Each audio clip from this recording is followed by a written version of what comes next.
بسم اللہ الرحمن الرحیم. ڈیئر اسٹوڈنٹس، آج ہم یونٹ نمبر 1 کا پیراگراف نمبر 3 اور 4 پڑھیں گے.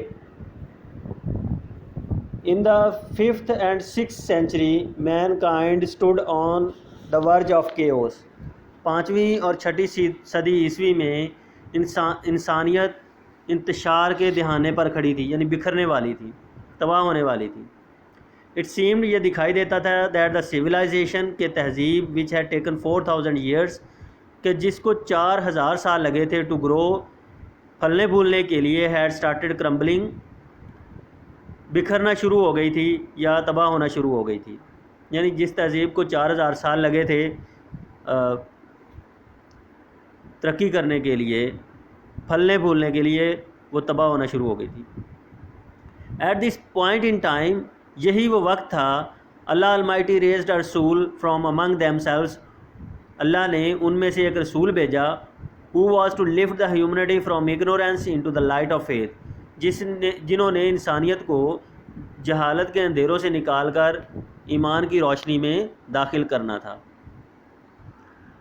اس کے بعد ہے پیراگراف نمبر 4. when حضرت محمد صلی اللہ علیہ وسلم was 38 years of age، جب حضرت محمد صلی اللہ علیہ وسلم کی عمر مبارک 38 برس تھی، he spent most of his time in solitude and meditation، وہ اپنا زیادہ تر وقت تنہائی اور غور و فکر میں گزارتے. میڈیٹیشن کہتے ہیں غور و فکر، اور سولیٹیوڈ کہتے ہیں تنہائی. in the cave of ہیرا، غار ہیرا میں، he used to retire with food and water and spend days and weeks in the remembrance of Allah Almighty. آپ صلی اللہ علیہ وسلم کھانا اور پانی لے کر غار ہیرا میں گوشہ نشین ہو جاتے اور کئی ہفتے اور کئی دن اور ہفتے اللہ کی یاد میں گزارتے تھے. آگے پیراگراف نمبر 5 ہے.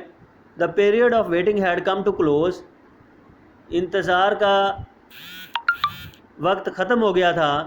his heart was overflowing with profound compassion، ان کا دل سرشار تھا، overflowing سرشار تھا، with profound compassion، انسانیت کی ہمدردی کے جذبے کے ساتھ، for humanity، انسانیت کے لیے.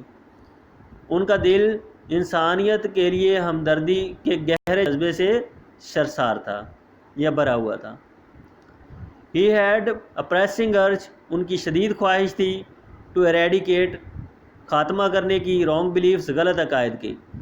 ان کی شدید خواہش تھی کہ وہ غلط عقائد کا خاتمہ کر دیں، سوشل ایولز، معاشرتی برائیوں کا، کرویلٹی، ظلم کا، اینڈ انجسٹس، اور ناانصافی کا.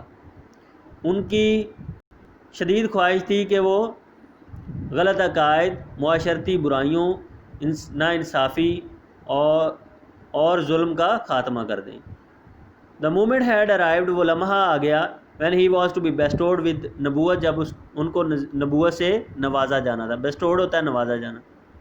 one day، ایک دن، when he was in the cave of ہیرا، جب وہ غار ہیرا میں تھے، حضرت جبرائیل علیہ السلام حضرت جبرائیل علیہ السلام آئے and conveyed to him the following message of Allah Almighty، اور انہیں نیچے دیا گیا اللہ کا پیغام پہنچایا. پیغام تھا، read in the name of thy Lord، اپنے پروردگار کے نام سے پڑھیے. دائی کا مطلب اپنے. who created، جس نے پیدا کیا، created man from the clot of congealed blood، جس نے انسان کو جمے ہوئے خون سے پیدا کیا. read، پڑھیے. and thy Lord is most bountiful، اور آپ کا رب کریم ہے. who taught the use of pen، جس نے انسان کو قلم کا استعمال سکھایا. taught man، اور انسان کو سکھایا that which he knew not، جو وہ نہیں جانتا تھا. یہاں تک آپ نے اس کو لرن کرنا ہے. پیراگراف نمبر 3، 4 اور 5. کل اس کا ٹیسٹ ہوگا. شکریہ.